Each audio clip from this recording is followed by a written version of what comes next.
Good afternoon, everyone, ladies and gentlemen. I am your host for today, Kisha Tienes Morelos. Let me begin a warm welcome to the webinar of Emotional Exhaustion, Recognition, and Coping. Before we begin, let me run through the Good afternoon, everyone, ladies and gentlemen. I am your host for today, Kisha Tienes Morelos.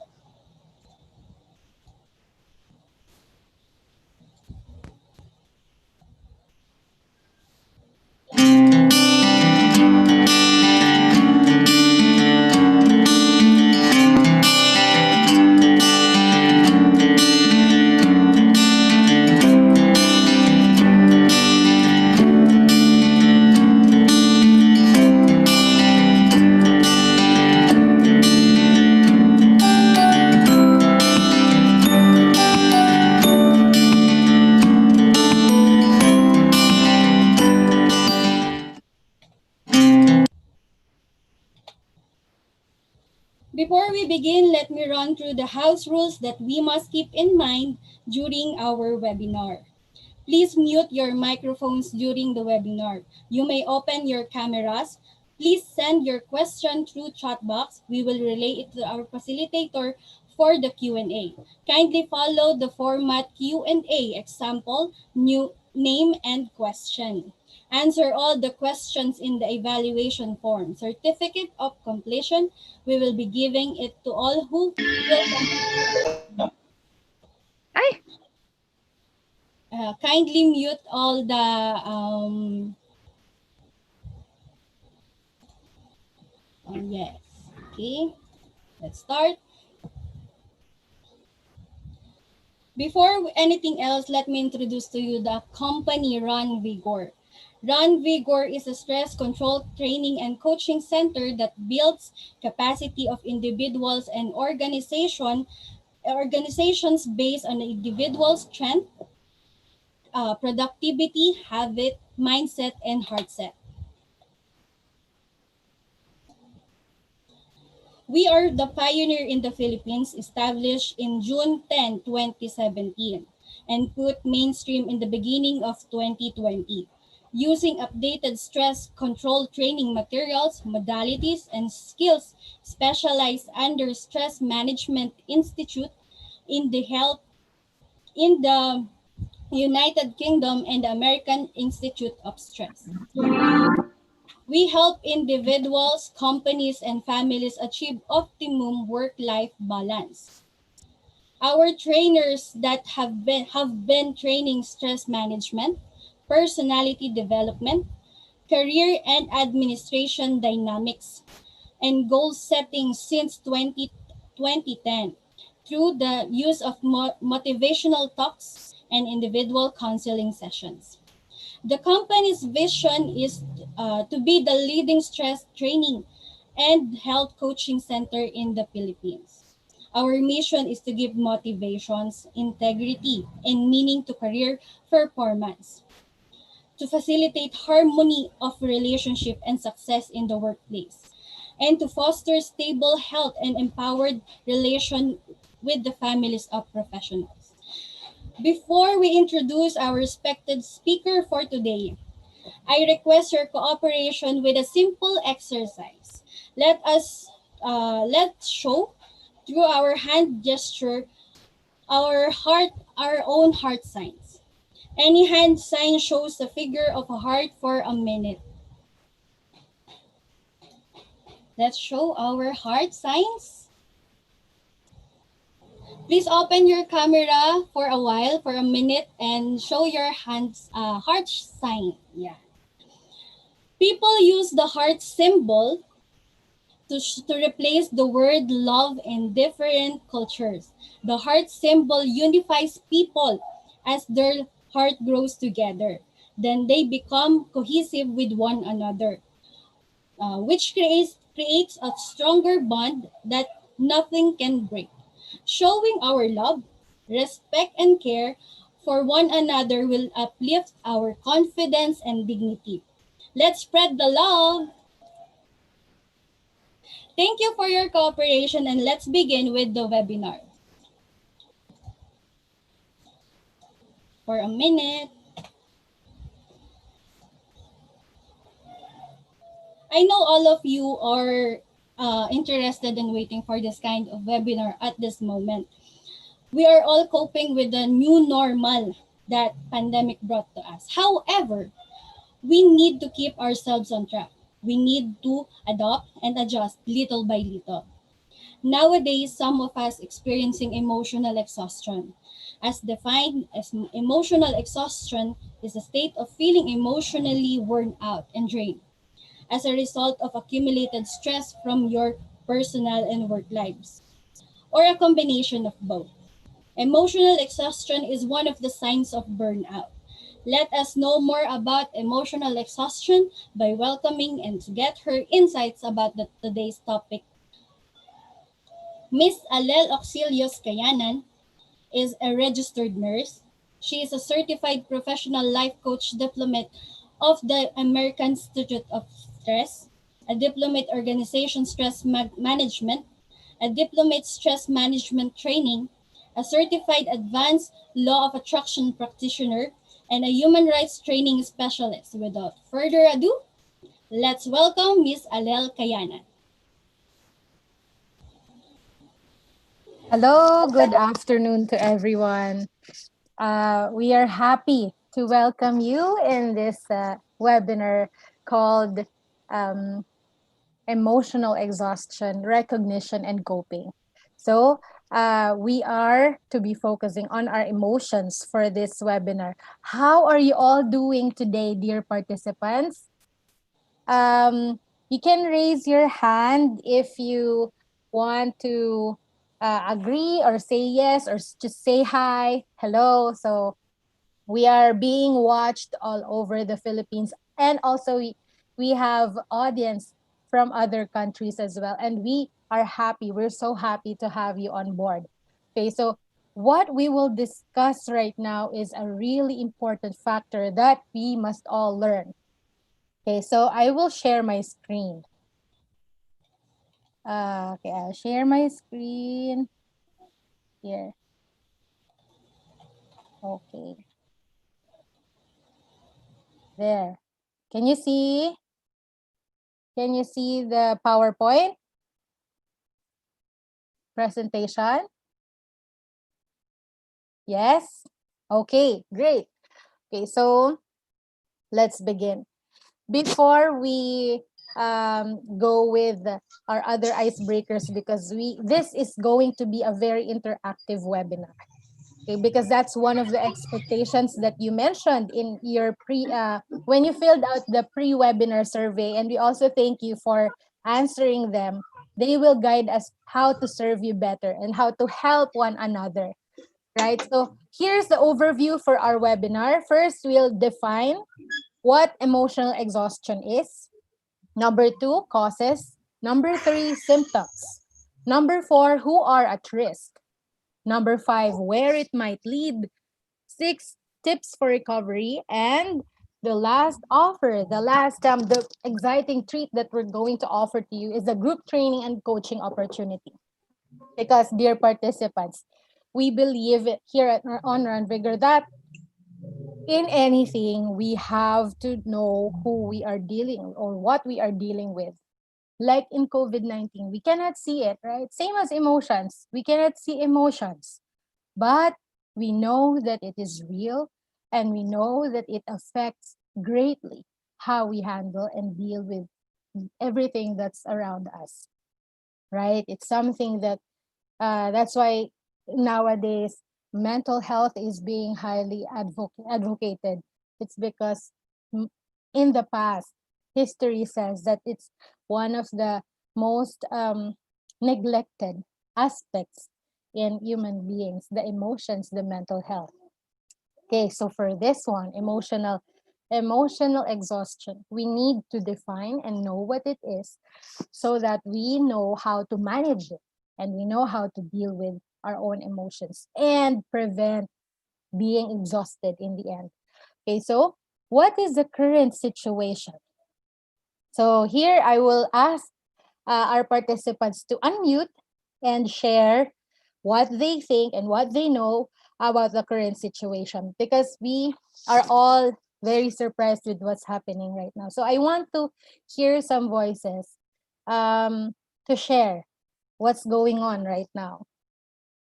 So what do you think is the current situation? Any hands or any hi, there's Pauline Garcia raising your hand. What do you think? What is the current situation? Hello ma'am. Hi.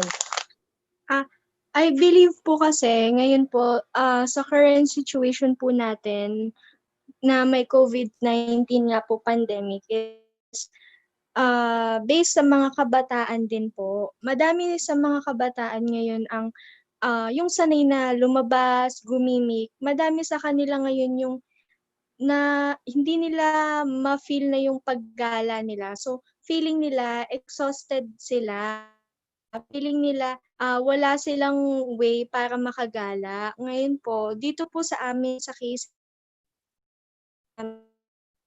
may mga nababalitaan po kami.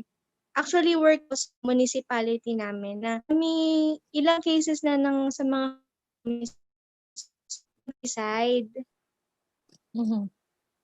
Ang sinasabi nila, ang reason daw behind that suicide is that iba, walang hindi makalabas ng bahay, hindi makita yung friends nila kasi nga po hindi payagan Mm.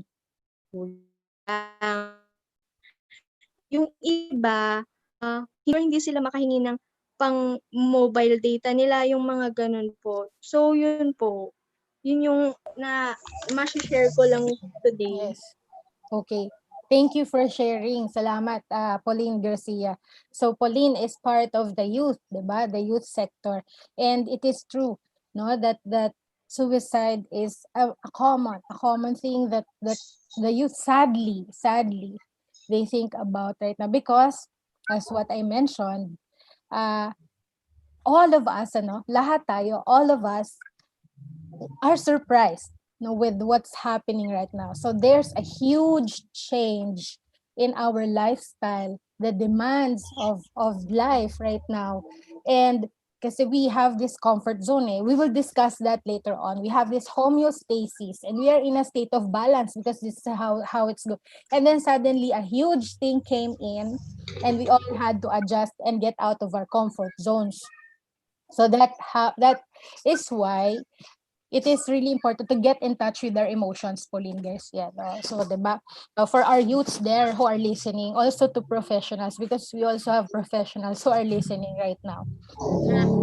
Getting in touch with your emotions, not neglecting them, is a huge way to battle all the negative thoughts that we are facing right now. Okay, so, okay, how do I get to the next? Okay, how does this make you feel?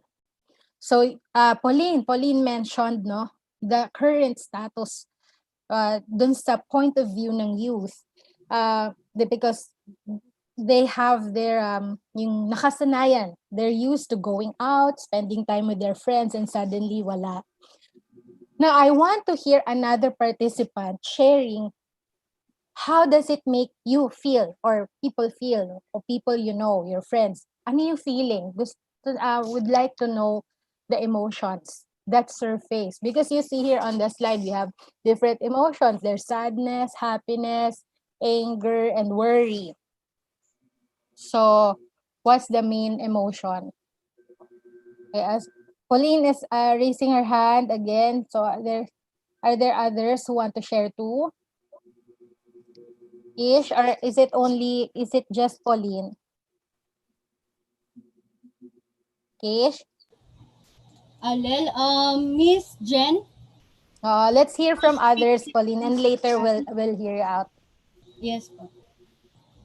Also, Jen is raising her hand. Miss Jen?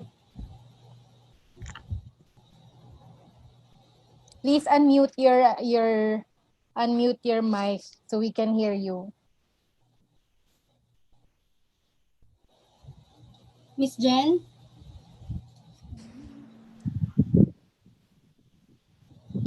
Hello po. Yes. Hi. Yes. Ah, Can you Sa, please say your name at saka yung location pala so we yes, know. I'm from San Pablo, Laguna po. What's your name? Jen, Jen? Gen, JM. Okay, JM. no, Gen. Jen. Sorry, Jen. Yes, yes, Okay, yes. go ahead. How does Well, this make first, you feel? Oh. yeah, fear, siyempre.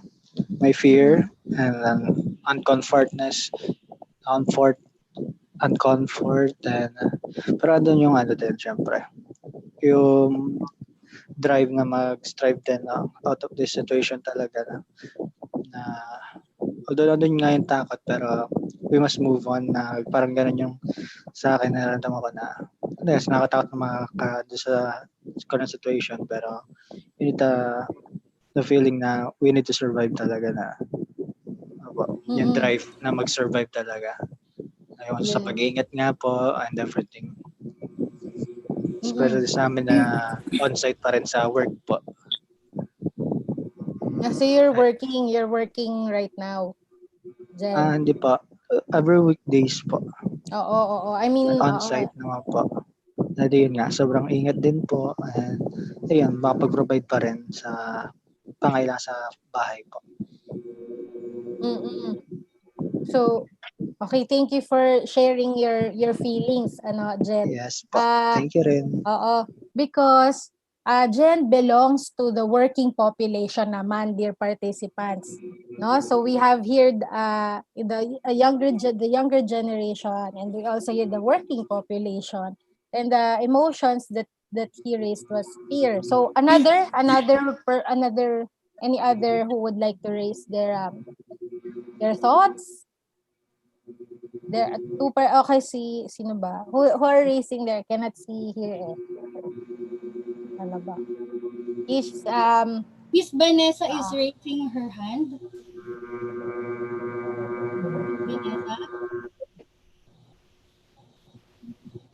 Miss Vanessa,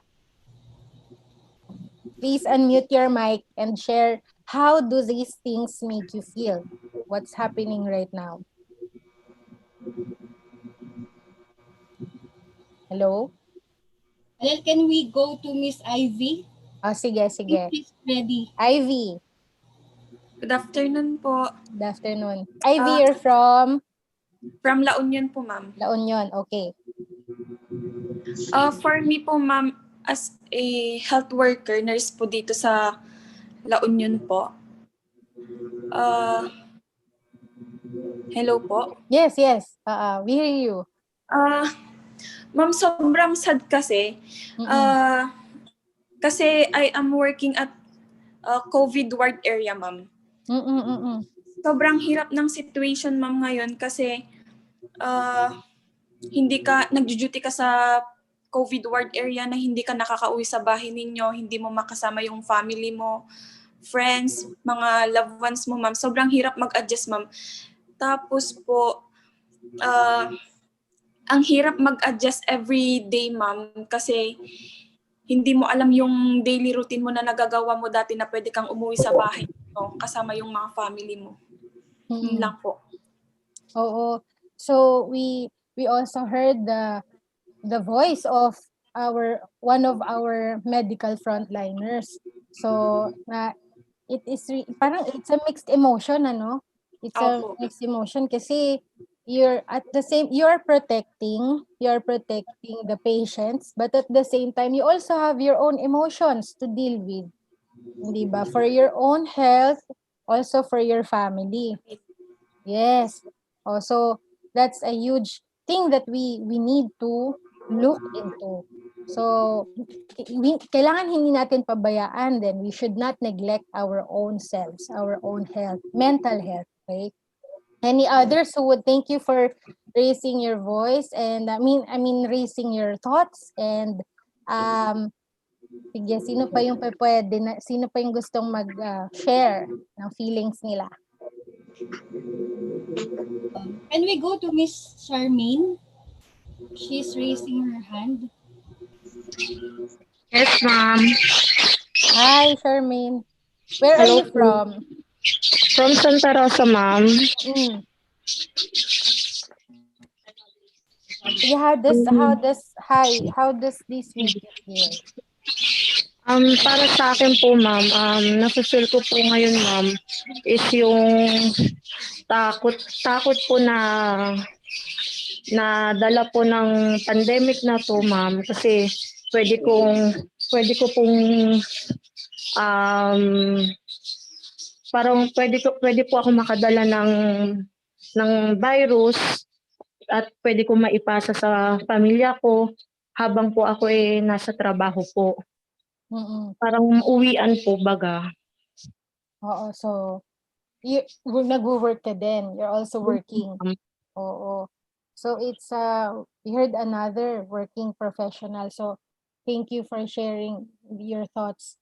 And yun na nga, we most of us are sharing yung the same feeling, fear, diba? It is normal. It is normal to be afraid.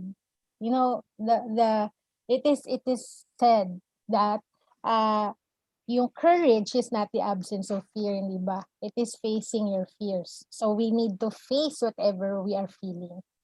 Any others who would like to share? Kasi this is about emotions. So sige, feel free. Who are raising their hands? Can we go to Miss Luis? Mr. Luis? I think he or she is raising her hand po. Luis? You can unmute your mic so we can hear you. Hello? Sige, balikan natin siya. Or Rio. Nagre-raise din siya ng hand.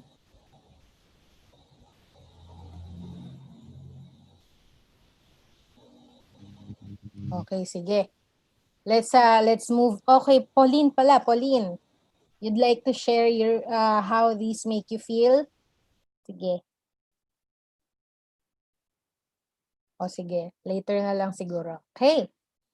So, we have laid to the table that there are different emotions that surface these trying times. And so we will deal with that. How? We will go there. But first, let us have icebreaker time.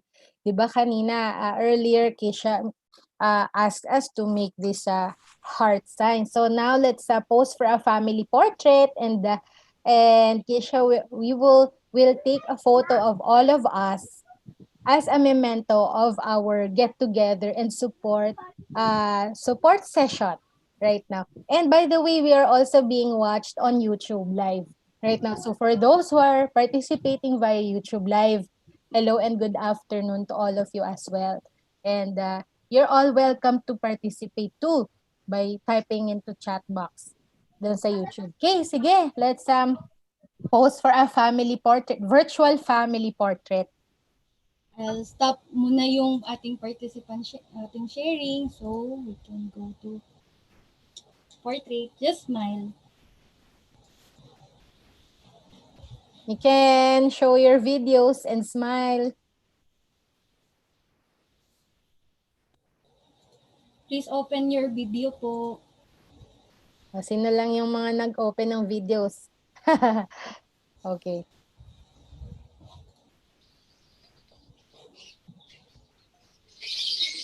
Okay? Okay, Alin? Okay na. Okay, nice. Sige. I'm still sharing my screen. Oh, it looks good on YouTube. Nice. Nakakatuwa. Dear participants who are on Zoom right now, on YouTube there will be a replay kasi this will be saved. So you can see our photos there. So there are many of us. Nakakatuwa naman. Okay, so is my screen still seen? Yung PowerPoint ko, is it visible? Screen share ka na lang ulit. Okay, sige. Okay, thank you. Nakakatuwa. Thank you. It's it's a good thing, no? We're spreading good vibes. And I love it. We love it. We love this vibes that we are sharing right now. Sige. Okay, there we're done with the family portrait. So let's head to our lecture webinar. Okay, still, I will still make this very interactive. So if you want to share something, just raise your hand. Okay. Definition of emotional exhaustion, dear participants, is a state of feeling emotionally worn out and drained. Okay, so this is a result of accumulated stress from your personal or work lives or a combination of both. Okay, so it is yung feeling of being fearful, afraid, um, sadness, hopeless or something. It is even happiness, even excitement, all emotions, dear participants, are usual. It's a normal response because if we mentioned in the previous webinars that we've had about stress that our bodies respond to stressors in a fight or flight syndrome. Diba? So whenever there is stressors, there are stressors, we respond. How? We either fight it or run away from it. So it's normal. It's normal to feel different emotions. But we will arrive at exhaustion once we feel worn out or drained because of accumulation. So there's a question that we encountered. Yung emotional exhaustion ba, is it or does it happen at once? Sudden ba? Isang iglap, do you feel emotional exhaustion? Or is it gradual? The answer is, it is gradual. Diba? So, it doesn't happen overnight. When you feel something and it takes so long, that becomes emotional exhaustion. And it is one of the signs of burnout. We'll discuss burnout later as well. So, experience of a period of excessive stress in work or personal life. This is not just yung naka-restrict just on work. Okay, so for those who are students, work means environment, right? So personal life, this is who you are, and work or your environment could be, if you're a medical frontliner, that's the hospital. If you are a work from home mom, that's your home. But the ones that are around you, yun yung nagsisymbolize ng work. Okay, so wherever you are, and people can feel emotionally drained, overwhelmed, and fatigued. So let's discuss them one by one. No? Emotionally drained. We imagine drain, diba? In sink, lababo, and in the bathroom, the drain. That means being emotionally drained means you have nothing left. Ganon yung feeling. You have nothing left and you have nothing more to give. Diba? Overwhelmed, on the other hand, means it's too much. Ikaw naman, if you're here, ito ka, and the everything around you is just too much, it's just too many. And then ganito ka lang, kaliit too. It's too much to handle, parang ganon. That's overwhelmed. And being fatigued is just being too tired. So magkakaiba siya.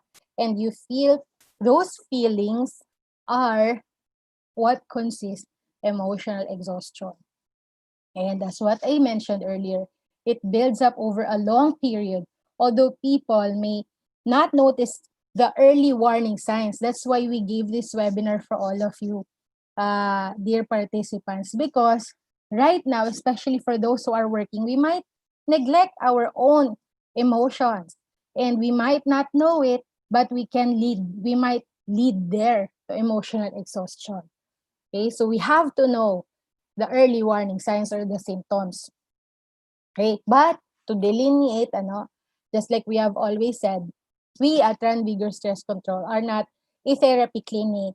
Because clinical psychology is different in therapy. What we are doing as a company here is to promote, empower how to manage stress. Okay, this is not treatment, but this is in a way training us a skill, a life skill that we all must learn how to do, or we must learn how to adapt to, or we must equip ourselves with. Okay? So this can have a significant impact or significant impacts on a person's daily life, relationship, and behavior.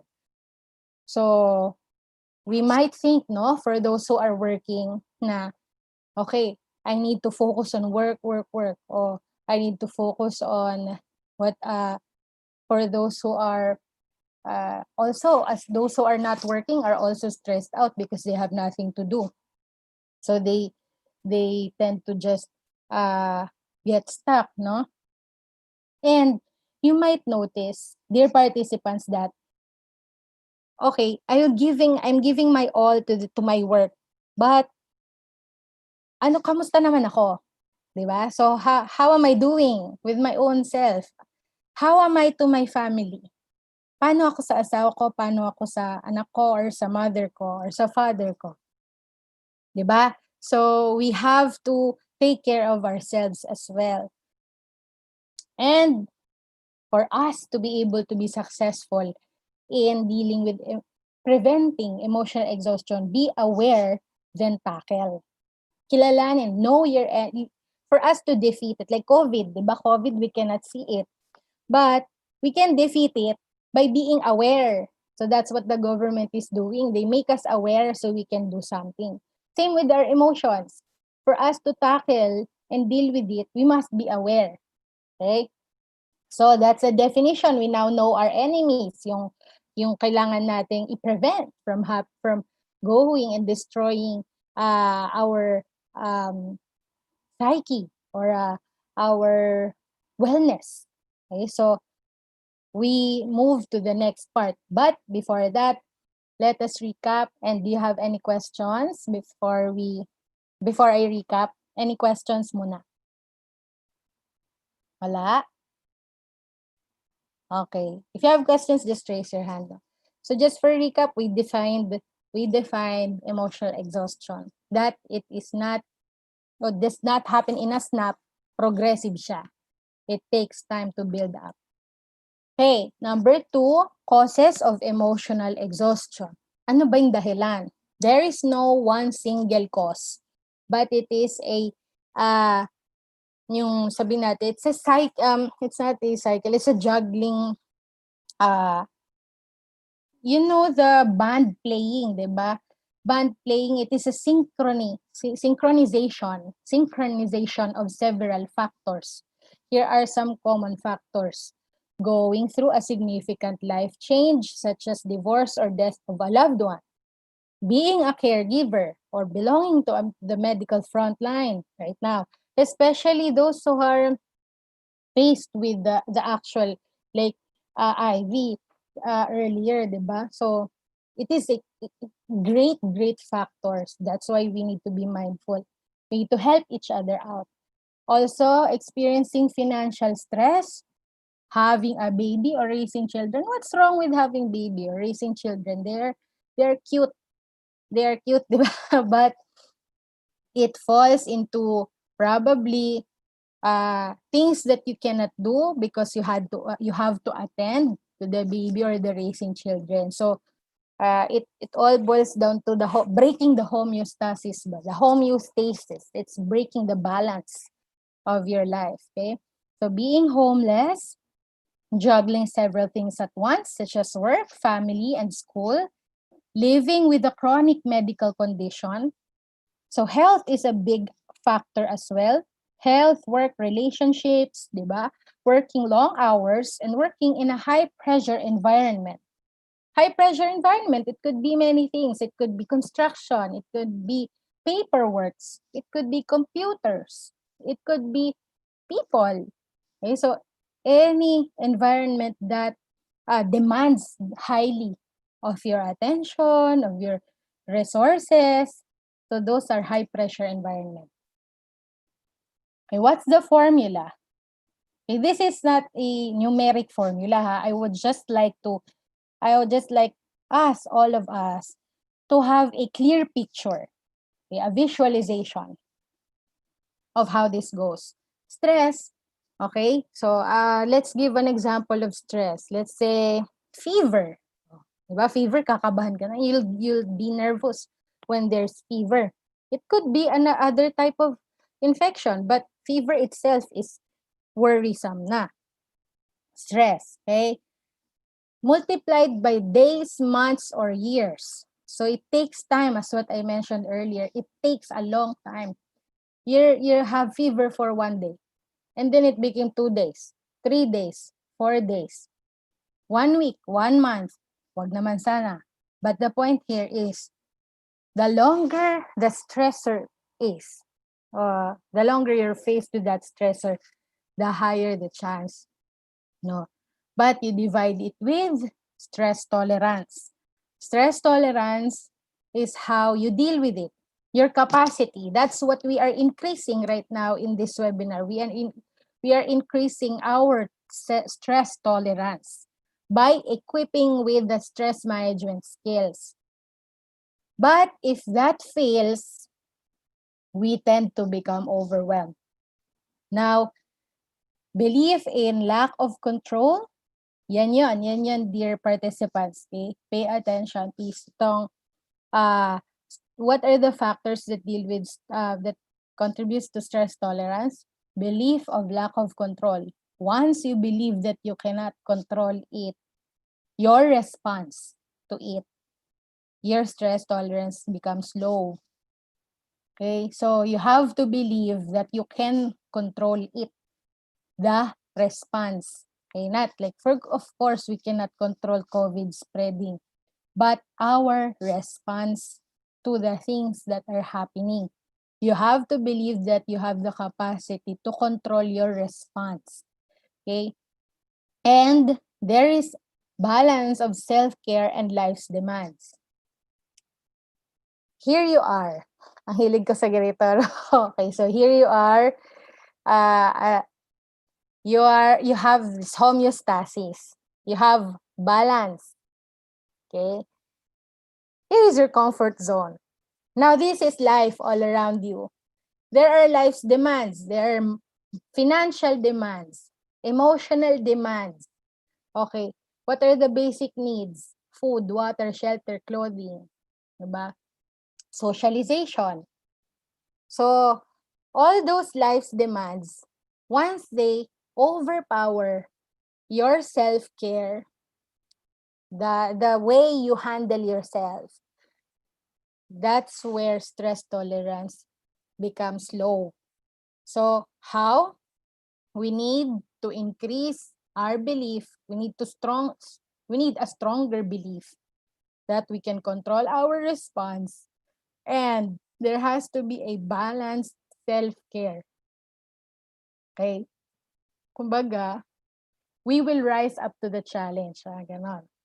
We should not be overcome. So that's the formula. We have reached the end of this portion. Let's recap. Dear participants, I hope you're all doing fine. Oh, still? Okay pa ba? Raise your hand if you're still doing fine there. Okay pa ba kayo dyan? Okay, that's good, that's good. So we have discussed the causes, factors contributing to emotional exhaustion. And we have also discussed the formula. The formula means visualization of the entire picture. Stressor multiplied by the number of days, months, or years, but you can counter it. How? You strengthen your stress tolerance. And how do you do that? You strengthen your belief that you can control it, and you balance yourself. Okay? You balance your self-care so that you can answer to the life's demands. It's all on your response. Any questions before we proceed? Alan, we have a question here Yes. from Miss Jana. Is Mm-mm. emotional exhaustion the same with episodes of depression? Okay. Episodes. Oh, thank you for raising your question. So, hey, episodes of depression yan, Kishna. Episodes of depression. Episodes of depression. Okay. Episodes of depression, dear participants, is a clinical case. It's a clinical situation wherein depression is a chronic condition already. Series of depression. When it comes to that, it becomes chronic. 6 months and above, you need the help of a professional in that field. You need the help of a psychiatrist or psychologist. It is not the same as, so the answer is it is not the same as emotional exhaustion. It's because emotional exhaustion is probably the terminal part. It's the last stage already. It's a Depression is feeling hopeless. It's a series of things like in the question, diba? It's a series of depressive feelings or depressive thoughts, depressive episodes. It will lead to emotional exhaustion if not treated. Okay, so we will get to there. We need, so for those who are probably in their or hopefully not, but those who are feeling that they probably need professional help because of depression or series of depressive episodes, please consult your medical professional and on that aspect, because it will lead to emotional exhaustion if not attended to professionally by the medical professionals. Okay, so it is not the same. That's the answer. Any other questions? That's the Nana? only question, Okay, let's proceed. Symptoms. How would we know that we are having it or we are getting there? Changing mood. Okay, so changing mood, dear participants, is quite, it's normal actually, for especially for females who are undergoing hormonal changes every month. Right? So changing mood is fine for at first, but how does it become a symptom of emotional exhaustion? When we feel more cynical or more pessimistic than usual. Okay? So as what I mentioned, diba, in the formula, it takes days, months, years. It's taking a long, very long time, no? That you that the support system will not be enough anymore. That's the hard part that we all want to prevent from happening. They may lose their motivation to go to work, to socialize, or to perform simple tasks. So eventually, these feelings of changing mood can become stronger and may cause individuals to feel trapped and disconnected. Okay, so that's how do we know if changing mood is a serious symptom already? When it becomes longer or it takes longer than usual. Okay. Thinking difficulties. Thinking difficulties is having a hard time focusing or concentrating. So also with memory. So, well, I get this a lot. I forget many things. Like, where is my ball pen? Where is my notebook? So that's usual. That's not something to worry about. But when does it become a serious symptom? If all of these things happen for a longer time. Confusion, difficulty concentrating, brain fog, yeah, yung malabo na, yung cannot think clearly, lack of imagination, and loss of memory. So there's a research, dear participants, suggests that burnout, which involves emotional exhaustion, is linked to decline in three main cognitive areas. Executive functions such as planning and organizing. When you notice, no, if there's any who know, hopefully not, but if, let's say, for example, person A noticed that, oh, dati, before I'm so good in planning and organizing, but now I suddenly lost track. I don't know how to plan anymore. I can't focus. I don't know how to organize. Attention and memory. Okay, so biglaan. Probably there's a short-term factor or trigger, but once it takes a long time, it becomes a serious issue. So cognitive changes can be specifically challenging when a person is trying to juggle stressful situations, including work pressure and emotionally demanding tasks. Okay. Next, we have sleeping problems. So we can be both ways, dear participants.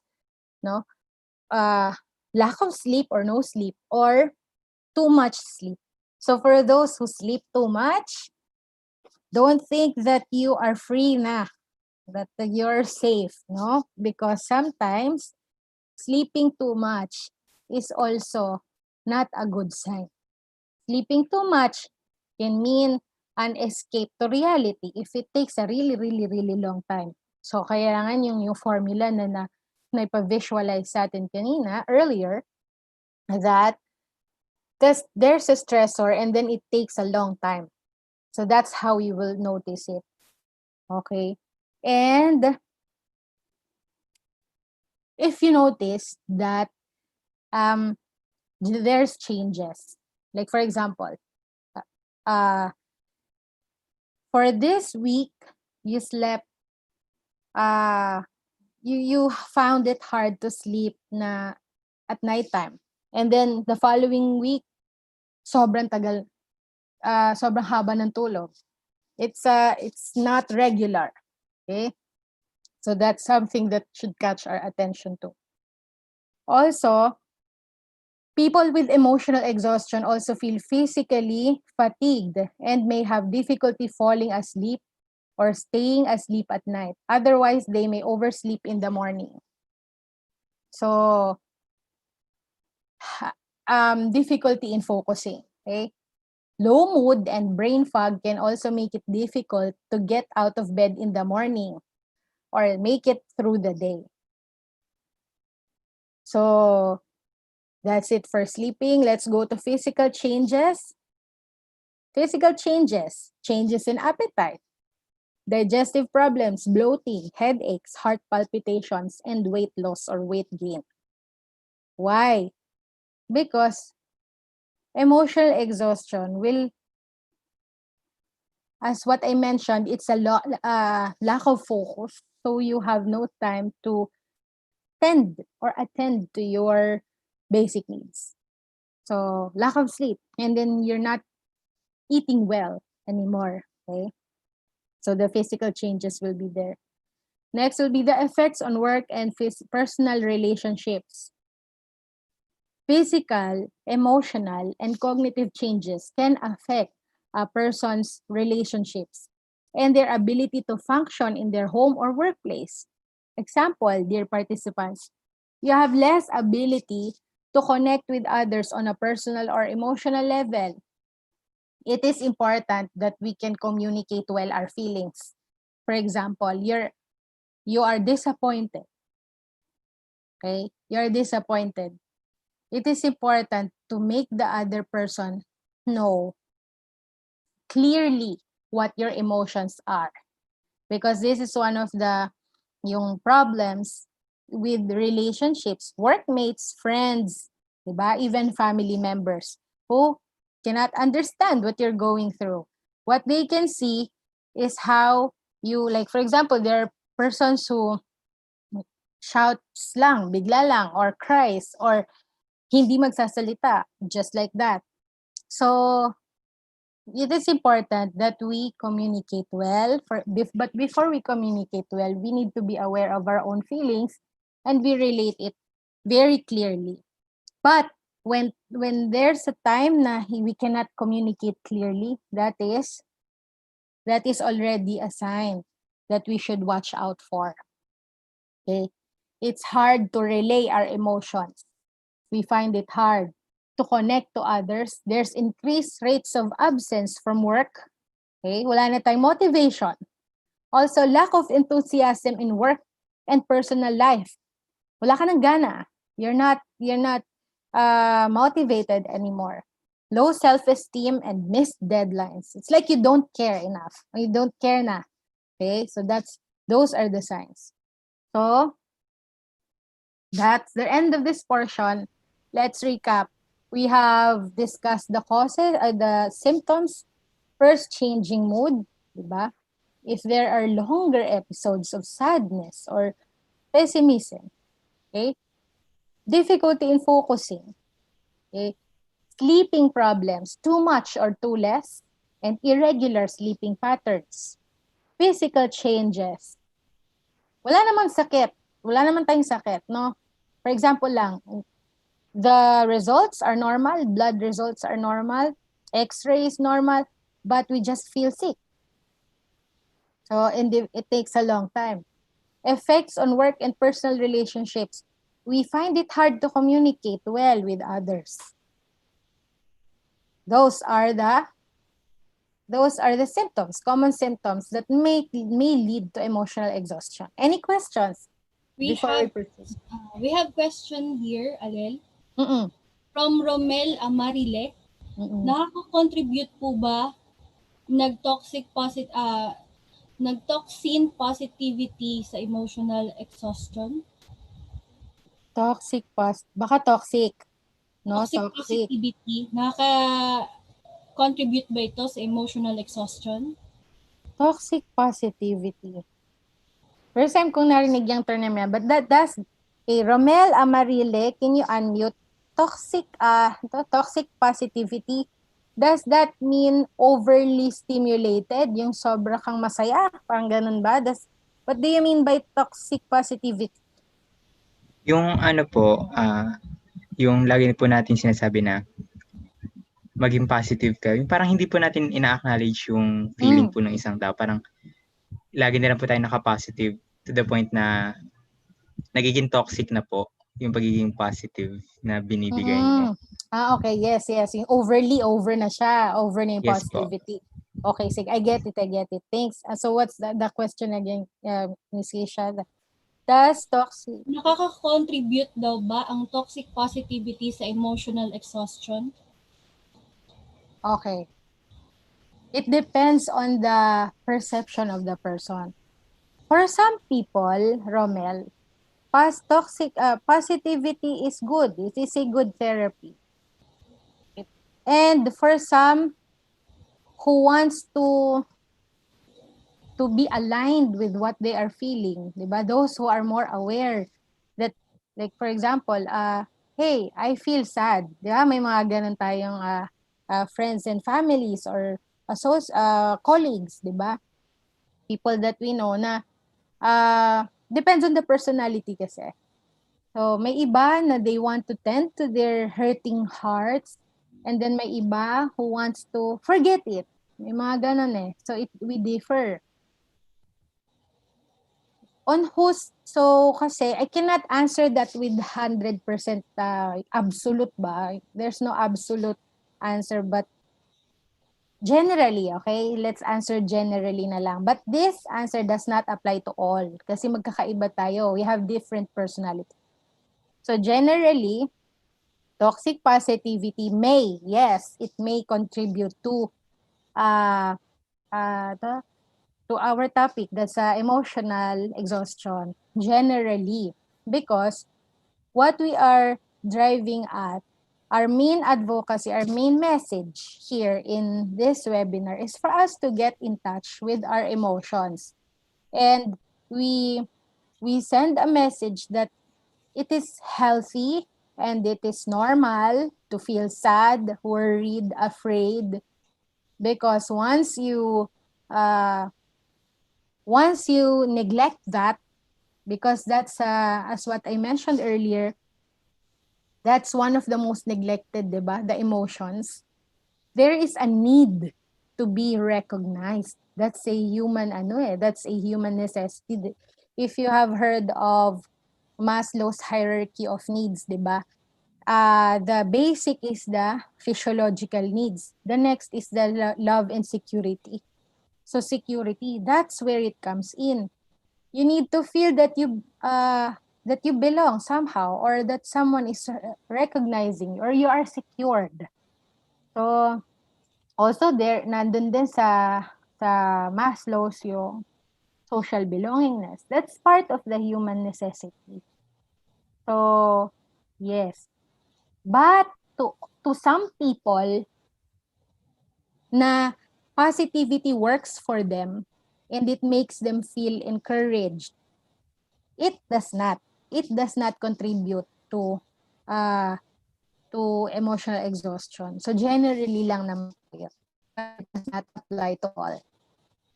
Okay, so thank you. I'm able to answer your question, Mel. Any other questions? There's another one from Joy Vendero. Is burnout a mental disorder? Okay. So thank you for answering. So as what I mentioned in the beginning, we have to delineate run, vigor, stress control, what we are advocating, what we are like. My practice is stress management training and life coaching. So mental health, as it is it's a clinical point of view. Ano ba yun, Kish? Sorry, yung term, yung the question. Personal. Ito ang sabi niya, is burnout a medical disorder? Medical disorder, yes. Medical disorder. For medical disorders, that is diagnosed by a mental health professional such as psychologists, psychiatrists, no? So I have no power talaga. So burnout, we will discuss that later, but we will discuss burnout in the scope or in the lens of being of a life coach. Doon tayo sa point of view na how to prevent burnout. Okay, so I cannot speak for mental disorders because that's outside of the scope. But to answer your question, burnout may be prevented when using an effective life skill, which we will discuss later. But as for the medical disorder, I cannot speak for that. Okay? We need the help of medical professionals for that part. Okay. Okay, let's move on for Janet Pating. Is having heart palpitation is a serious condition of emotional exhaustion? Heart palpitation, serious emotional exhaustion. Okay, heart palpitation may be temporary and it may be short term. It may be a short term response to a stressor. Like for example, for people who are not used to caffeine, 'di ba? We hear that a lot. Oh, nagpa-palpitate ako because I drank coffee or I took coffee, ganyan. Or tea, something like that. Those are those that have caffeine. And those who are feeling nervous. So palpitations are generally response of the body, but it may lead to a serious medical condition if there are other factors surrounding it. So again, this is in the point of view na this is within the jurisdiction na coverage or scope of the medical professionals. So yung serious palpitation as part of emotional exhaustion, it may be included in the physical changes, but kailangan meron pa. It's not enough. It's not an enough symptom or sign na para mag-pinpoint talaga to emotional exhaustion. There has to be other factors. Okay. I hope I'm able to answer.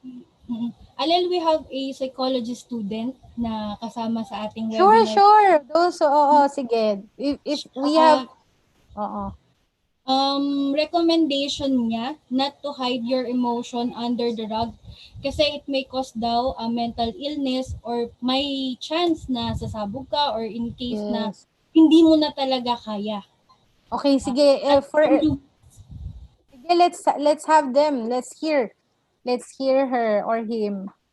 So I'm happy that we have a psychology student here in the participants to share the expertise, the knowledge and the future expertise, diba? So let's hear her. Also, if we have other professionals here, please feel free to share your thoughts so that we can support each other. Please unmute so that we can Hello? hear you. Yes. Hello po, good Hi. afternoon.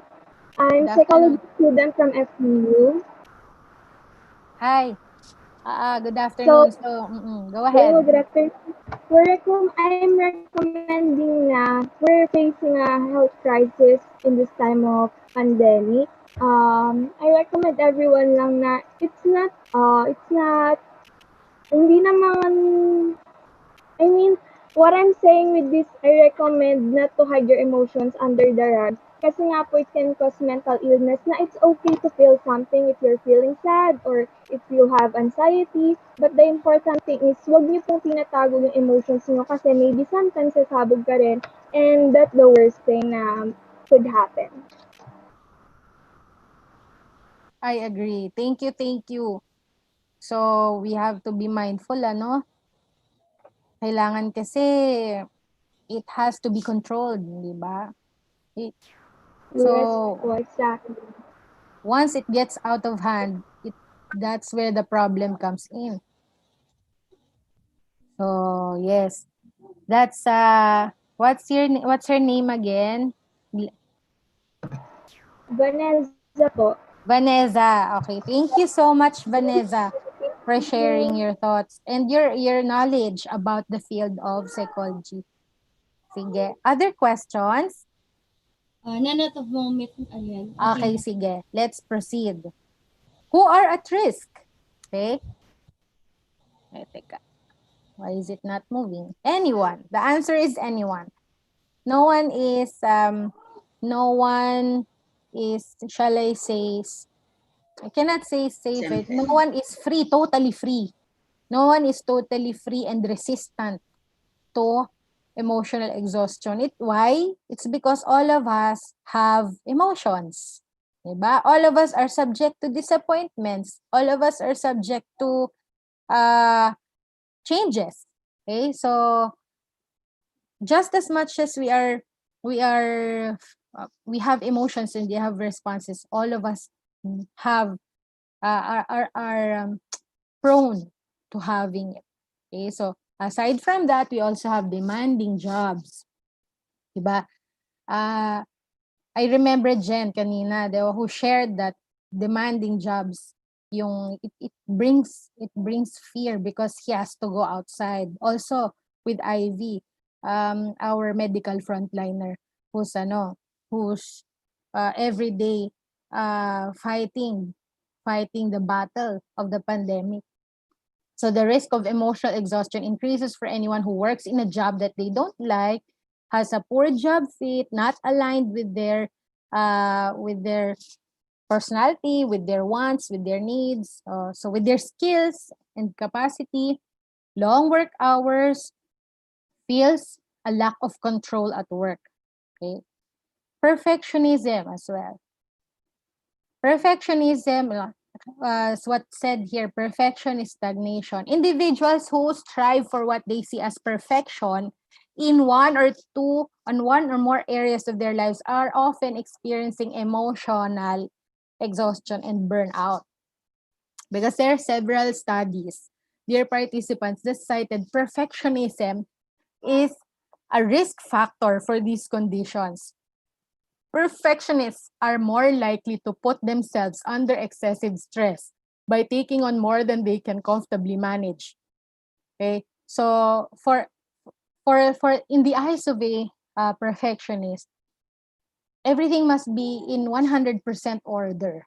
So they are prone to disappointments. They are prone to shall we say substandard, mga ganon. So you have to, like, there is, di ba? In anything there is no thing that's 100%. So if we are asking 100% ready, the answer is no. There is no one that has a Usually, 100% ready. Nothing is absolute. Yeah. Yun na, nothing is absolute. So being a perfectionist is being prone to disappointment. Okay? So loneliness may increase feelings of emotional exhaustion and burnout. People without many close relationships may have fewer people with whom they share their feelings. And there are several studies, their participants, that suggest fostering social relationships. It can help. It can help people lessen the harmful effects of burnout potentially by promoting resilience and a sense of greater well-being. Someone who has your back, someone who listens to you. Diba? So it's a good thing to have a sense of belongingness. So that's one of the need of humans. So loneliness is increases the chance, or it's being prone to emotional exhaustion. Okay. Other factors. What are the other factors? Substance abuse. Okay. Drugs, alcohol, those who are habitual drinkers, di ba? Those who have too few personal resources such as status, money, or support. And those who work and live in a culture that does not value their freedom of expression. So, if you will think about it, anything that puts a person under stress, yon, to the point that the homeostasis, yung balance, the state of balance is being altered in the long term. That's it. That's the part of this portion about who are at risk. Okay, so we discussed that anyone, we are all at risk. Okay, demanding jobs as well, perfectionism, loneliness, and other factors such as drugs and alcohol abuse. Any questions? Alel, can we, meron tayong question sa YouTube na Okay. nanonood. Ngayon. Sige. Can we entertain this? Sure, Okay. sure. From Liza Mystica, Mm-mm. paano po kapag ang bata or youth ay nakukuha emotional exhaustion because of lack social encounter with their peers?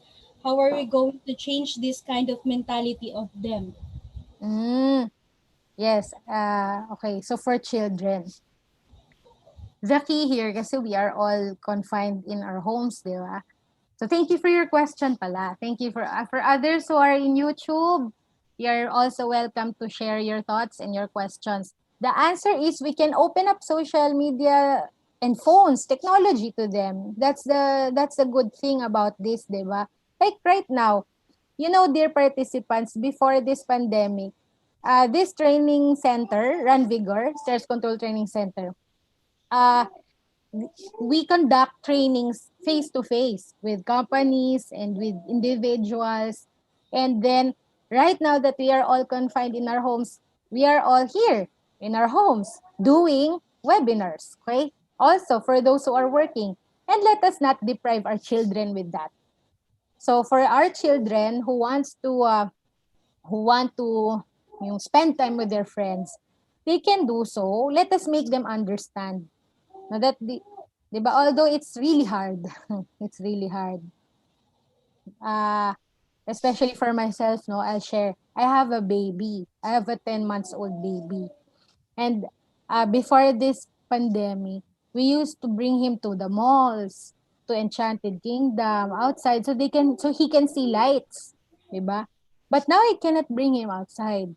So that's the pain there. But we can all adapt. Yeah, we can all adapt. As what I've been mentioning earlier, it depends on our response. So we can respond in a way that our necessities are still sufficient. No? So andyan pa rin yung necessity to socialize, but we can use technology for that. Phones and internet. That's what we can do for now. And pray that this will change. Yeah. Okay. Another So, question, Alel, from mm-mm. Bel Tamyok sa YouTube ko. My Okay. husband is working in a high-pressure environment. He planned to retire because he is no longer happy in his situation. Is this the solution? Mm. Thank you for your question. I laughed because many people, many I have friends who have been thinking that as well. Okay, so this is a tough decision. This is a tough. It is a yes. I'm a life coach, so this is a life skill and the life decision. There are many factors. Ano pala yung name niya nung nagtatanong si Miss, wait lang. can hear my baby ha. Miss Pardon. Bel Pardon. Tamyok. Ha, Bert. Okay, Bel, so Bel Tamyok. Bert, Bel Tamyok. Bell. Thank you for your question, Bell. The question was you're asking if that's the right decision to retire because your husband resign rather because your husband is finding it hard to stay at work. There are many factors that surround that big decision. So if you're going to ask me, it is safe to resign if, as a life coach, I'm speaking as a life coach, ano, if you have 5 months, 5 to 6 months worth of your necessities. Like for example, you can compute the necessities of your family, the entire family, such as food, shelter, yung mga ganon, the necessities. So kailangan kasi if magre-retire, kailangan there is a resign rather. The purpose there is to provide, 'di ba? To provide for the family. There has to be another job that aligns with your husband in a way na hindi na siya mababurn out or stress or something. Okay? And yun lang naman yun. Kailangan yung 5 to 6 months worth ng necessities ninyo ay meron ng savings for that. Okay? Savings for that so that he can get away from the job and find another one. Kasi there are many options. We can talk about it later probably, but the general answer is it is a huge decision and it takes lots of factors to consider. There are lots of factors, which may be personal if I bring all of this up. So you need to think twice, thrice. Probably the safest, Bell, is to just talk to your husband and let him vent out. Let him vent out. Probably that will make him feel better. Try it. And if it does not work, then let's talk about it. Okay? Any other questions? Itong isa, comments niya na pwedeng recommendation Sige. from Erwin Fahelanco. Be mindful of what's really happening in the present for us to know how to respond, practice safety behavior, and avoid overthinking. That's right. Be mindful and avoid overthinking. Yes, because overthinking leads to disappointments because there might be other things that you can think of that is not reality. That's one of the problems of overthinking. No? You have to think, ito bang mga iniisip ko, are my thoughts real?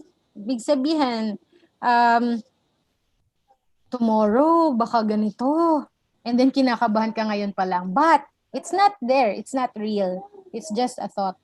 So, it's something that you can control. Yeah, your response. Good tip. Nice. Thank you for sharing your thoughts. Any others? For the last question, Alel, at this moment, Mr. Roger Hagos, nanonood siya sa ating YouTube channel. We know fear is the strongest emotion, most especially now. How we can overcome fear like now in this crisis? Fear, that's another huge, that's a vague, hindi man vague, that's a wide topic, Actually, we can have another webinar for fear kasi meron yung anchor, may inaangklahan siya, may pinaghuhugutan yung fear. So it's a wide topic. So for now, probably generally the answer the question is yung fear ba ay ano yung question ulit? So para lang straight to the point tayo no. Um, paano natin ma-overcome yung fear lalo na sa crisis ngayon? The general answer is know what makes you afraid. 'Di ba? Yung sabi ko kanina, tackle, ano yan? Know in order to tackle, know your enemy. So face it. You have to be aware muna what brings out that fear. Ano ba yan? Saan ba galing yung fear na yan? And then, once you face it and once you know kung saan kasi there are lots of fear. Merong fear of health, na fear na magkasakit. Meron ding fear na mawala ng work. There are lots eh. But the answer is to be aware of it and then deal with it in a way that you are not compromised. Okay? You have to be clear. Kailangan malaman mo what that fear is about. Baka mamaya hindi naman that fear of, yes, there are lots eh. Baka mamaya yung fear na yan is a product of overthinking. Baka if that fear is reality, then you have to be aware and to clearly find the solution. You have to be clear. Okay? Thanks for your question, Roger. To add something pala dyan, kasi fear clouds emotions, clouds thoughts. So, fear is a strong emotion and it may cloud the thoughts. Pwedeng hindi malinaw yung thoughts natin because of fear. So, the first step is to be clear muna. Okay? Any other questions? Meron tayo dito kay Yaj Abraham Olivera. How do you improve communication and reduce stress within family ties? How do you improve communication and reduce stress within family ties? Okay. Dalawa yan. How do you reduce stress, yung control emotions and reduce stress in family ties? First is you have to be clear with your emotions muna. If you feel afraid, if you feel mad, you have to accept it, face it.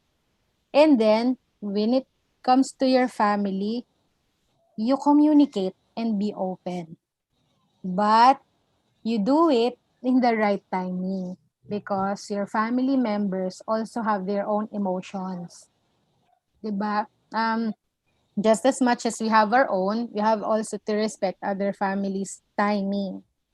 So probably you can observe that probably the best time to talk to them is dinner or at bedtime. So you point the perfect timing and then relay it, communicate in a way that there is no attack. Diba? Like for example just to be clear, kapatid mo, your sibling, galit ka sa kanya, example. Okay? Instead, when you communicate with your sibling, it is better not to do it in an attacking way. This is the attacking way. Napakawalang kwenta mo. Nakakainis ka. That's not good. I think that. So, it's attacking. This is a better way. You know, my sibling, I feel sad and I feel disappointed. And then the sibling will ask you why. And then you will say, because you did this to me. And then, yan. So, you have to be clear. Sometimes kasi we are clouded yung galit na galit. For that, you find time to cool down. And then, once you're clear, that's the time you communicate. It is not good to communicate when you're clouded with your emotions. I'm also saying this to myself. Ayun. So because we are human beings. So we have to remind ourselves often na we have to be clear with our emotions. Kalma muna. And then once we're calm, that's the time that we communicate our feelings with our families and our friends. Okay? Thank you for your question. I hope I'm able to answer it. Do you have other questions? Thank you for those who are on YouTube. Hope you're doing great there. Okay. Other questions? Another question from Excuse me. Pauline Garcia. Can a Mm. perfectionist person affect the emotional exhaustion or emotions of the another person? Paano po siya maiiwasan? The answer generally is yes. Ano siya emotions or moods or aura. It's called, it's nakakahawa. It's contagious. Just as smile is, di ba? If you think about this, dear participants, you're walking and then someone smiles. Di ba parang the tendency will be to smile but you will hide it. You will not smile right away because probably that's a stranger and you think you to protect your security you have to look strong, something like that. So but the point here is smile is contagious. So when someone smiles and has a bright aura, you get the good feeling too. Same with perfectionism. If you're with a perfectionist, it may not rub off on you, especially if you're not a perfectionist, pero yung mood niya. For example, if that person feels that yung aligaga or natataranta or in English that's restless or fidgety, nervous, something like that, uneasy, that will rub off on you. Yun yung nakakahawa. But not perfectionism. The mood. The mood. And the answer and the question about there's a second question about dun Paano sa siya maiiwasan? paano maiiwasan. Ikaw ba yung perfectionist or yung kasama mo? Okay, sige. Yung kasama ko po, Ay, okay, hi. Okay, so yung kasama mo yung perfectionist. And then, paano maiiwasan na mahawa ka nung pagiging perfect, nung mood niya? Ganun ba? opo, parang ganun po. Parang sa sobrang perfectionist niya, minsan pati ako, hindi ko na malaman kung napapagod na ba ako, kung Mm. okay pa ba yung ginagawa ko. Parang ganun po. Mm. Okay, so the key there is for you, no, for us. Since in this webinar, we are aware now. Hopefully, we are more aware now of our emotions.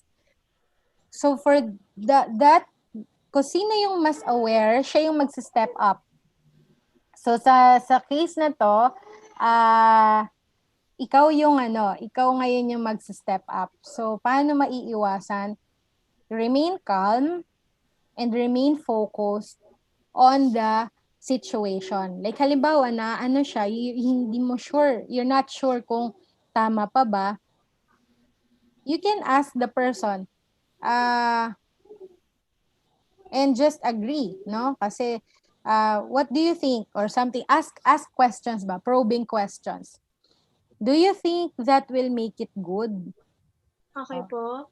Do you think that, hindi, I mean, you ask your kasama na, do you think that, uminom ka muna or something like that. Like, attend to the person kasi that person might be forgetting the most important things. Ibig sabihin, there are lots, lawak, Ang point lang nito is bring back reality and bring back the focus. Because, yan, okay. So, sige. Any other questions? Thank you po. You're welcome. Last question, Alel. From Bea Fernandez. How can a person cope up when there is a pressure from work and school in her family? Pressure from work and school. Sa Pressure pamilya from- niya. Kumbaga, nape-pressure siya sa work at saka sa school. Okay. The key there is to remain in homeostasis. If there is increased pressure in work and in school and in the community, you increase your tolerance, di ba? That's the formula that I shared earlier. You increase your stress tolerance and you widen your homeostasis, your balance. So, for example, too much, you can break it down. There are many ways to deal with that. You can break it down. Yung, for example, work or school. Yung demands niya, you can break it down to smaller steps. Like for today, eto muna, time management. Okay, that's a life skill too. Para maiwasan yung pressure. To prevent pressure.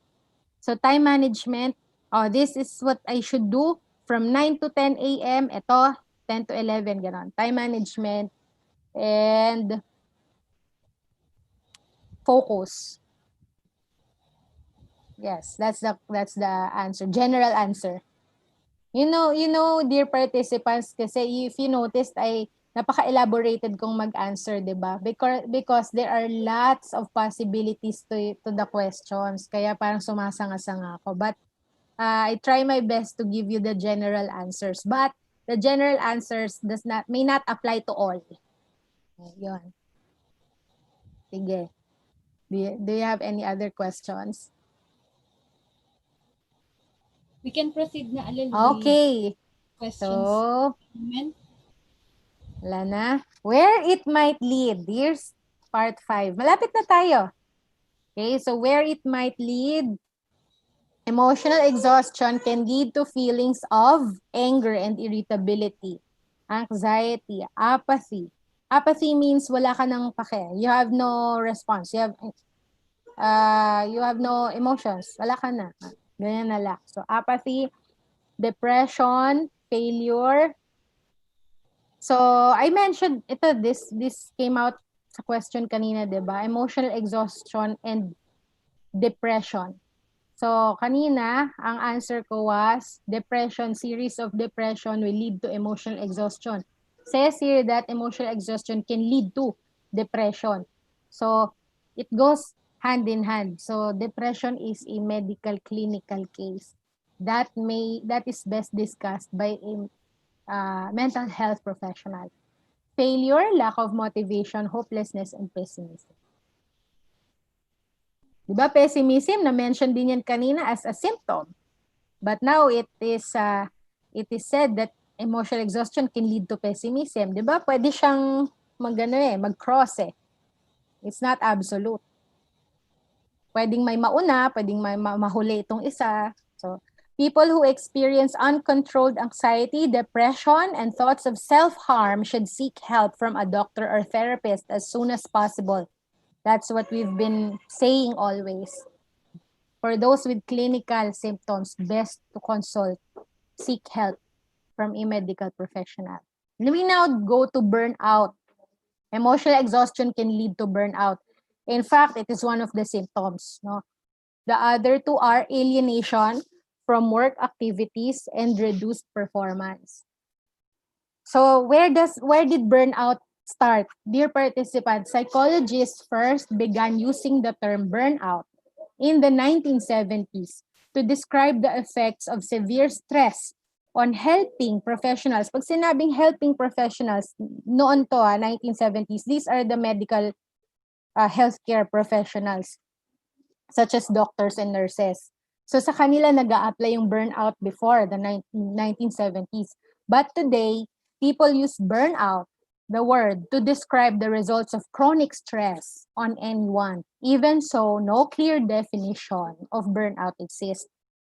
So there's no clear definition of burnout. But according to the United States National Library of Medicine, alienation, those with burnout become increasingly more stressed about their work. Diba? Alienation means iba ka na eh, iba ka, 'di ba? Alien. You're not part of the work activities. They may feel less committed to their organization and they may distance themselves emotionally from colleagues. Nag-detach na. Wala na siya, hindi na siya connected. And reduced performance is this. Burnout causes cynicism and feelings of negativity about work-related tasks. Coupled with an emotional exhaustion, this leads to those with burnout to miss deadlines and otherwise perform poorly at work. So, yung negative thoughts, di ba? So, this is yung burnout. So, tatlong symptoms. First is emotional exhaustion, the one that we talked about generally. The second is alienation from work activities and reduced performance. Pag nagsama-sama siya, it becomes burnout na. Symptoms of burnout. That's it. So, let's recap, no? There are, where it might lead. It may lead to burnout. So in burnout, it has no direct definition, but when coupled with alienation and reduced performance and emotional exhaustion, those are 3 symptoms of burnout. Any questions?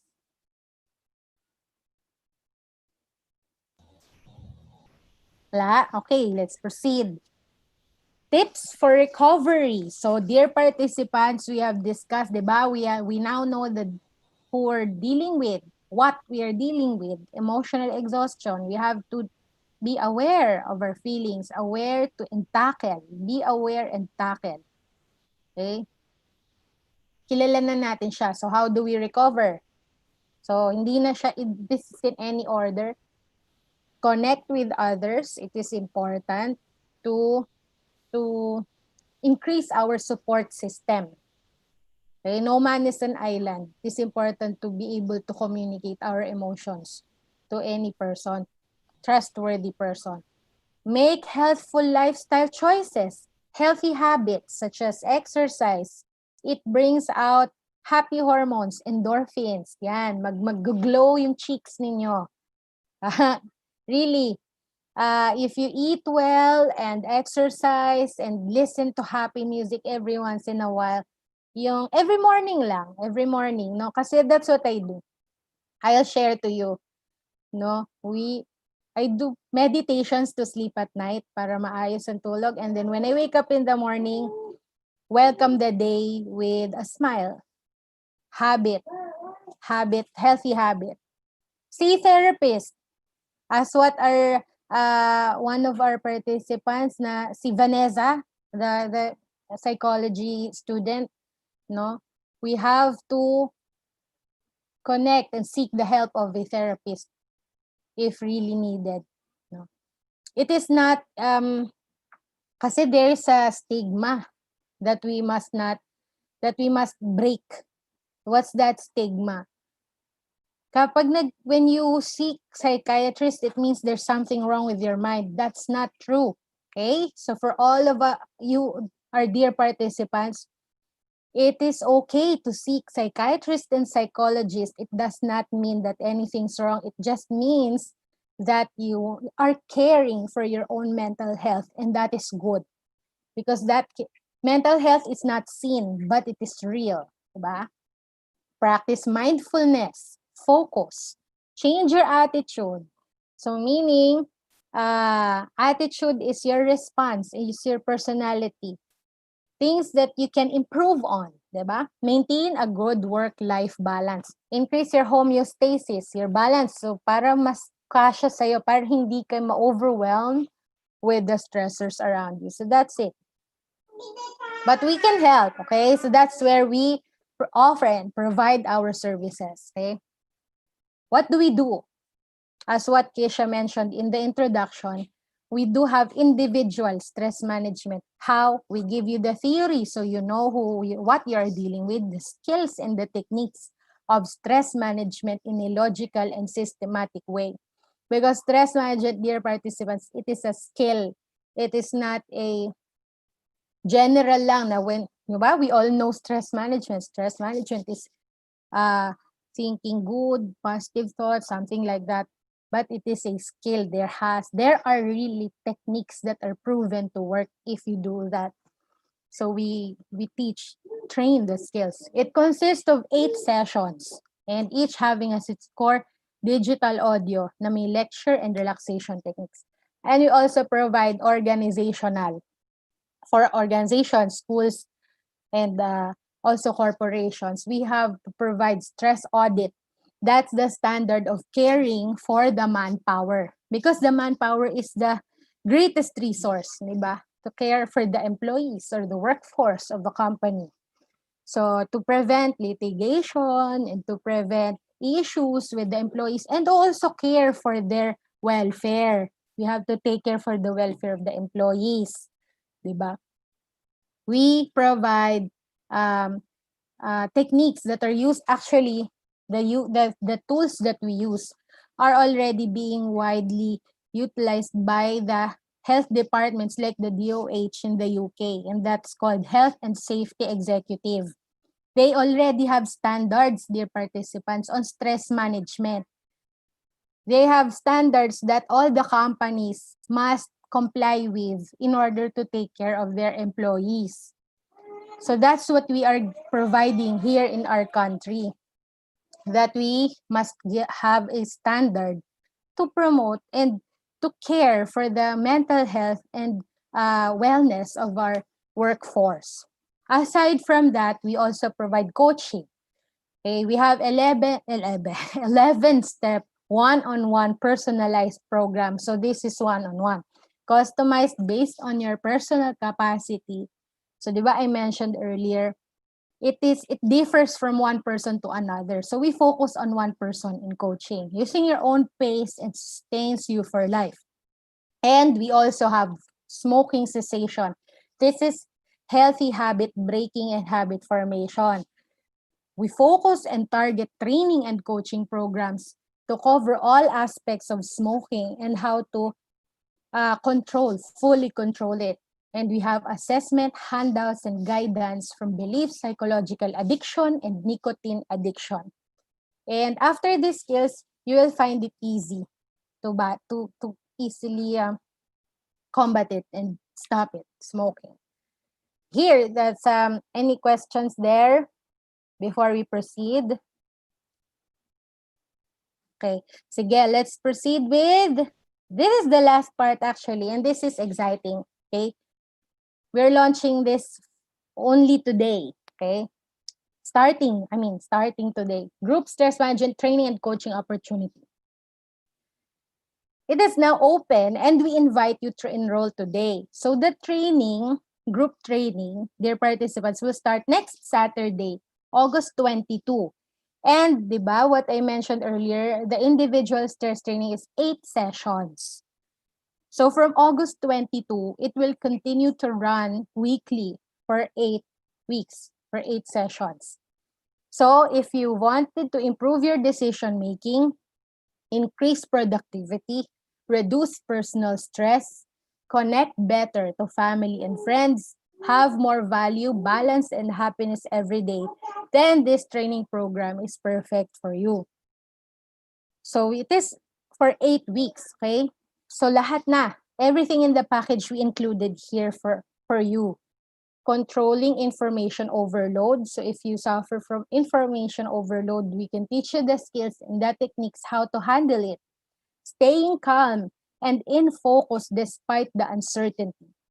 How to control your negative thinking habits. How to reduce stress by being more organized, and how to create important time just for you. Time management. Okay. Also, active and passive progressive muscular relaxation.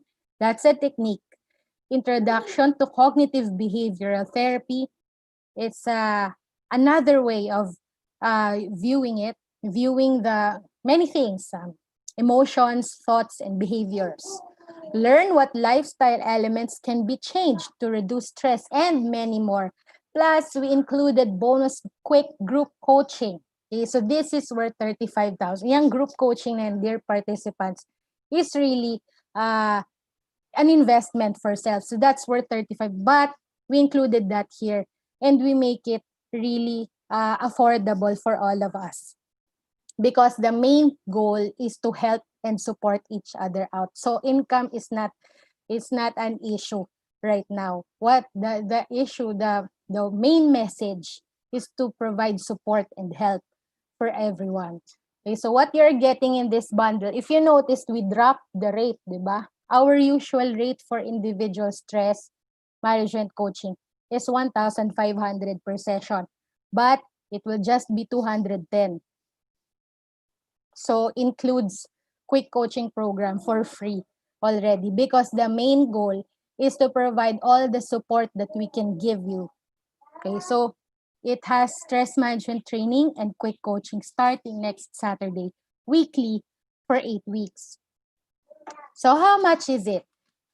So the entire 8 sessions is 1,680 all in. But you can pay it for 2 months monthly, because that's for 2 months lang. Diba? 8 weeks. So that's 2 months. You can pay it for monthly na 880 for 2 months. So we launched that today. Everything is in there. Everything that we provide for all of us, no? So you can stop struggling to get stability and happiness from areas that you can control. It's about your response, diba? It's really about how you respond to it. Group training on stress management is perfect for people struggling to beat stress no matter what they do. If things are not working, we will help you. Okay? The training program is a bundle of 8 group sessions. Do you have any questions about this? So we plan to run this again next Saturday, August 22. And there will be a collaboration hub. So if you have, like, if you ask that, what if I cannot join, I cannot watch, I have no time, it will be recorded. That it will be on Zoom like this, but the topics will be more focused on stress management techniques. And there will be handouts and all materials that you will need will be provided, and the coaching, everything. It will be recorded, so you can easily play it back. You have complete access. Any questions? There are questions, Alel, kung may certificate daw ba yung ating ino-offer. Yes. Yes. We provide certificates. You just answer the exit survey that will be provided. So sa chat na. I guess we can, thank you. That's it. So we can post the link to the exit survey. Dear participants, thank you so much for staying with us. And we appreciate it. And we hope that we are able to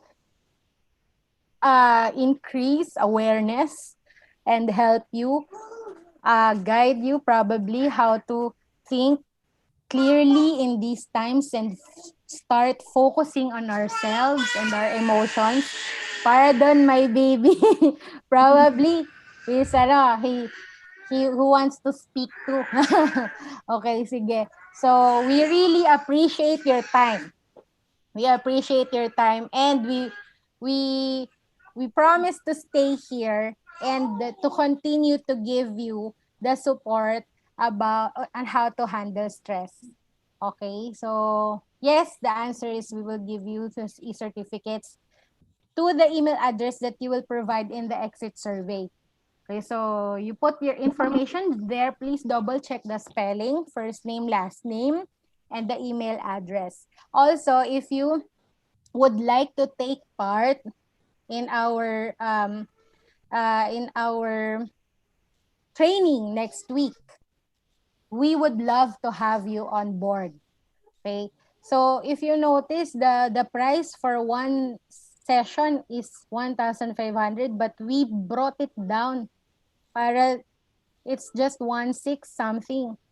So para it's like you got the whole package for just the price of one session. So it's really to help all of you. Okay, so thank you so much. Any other questions?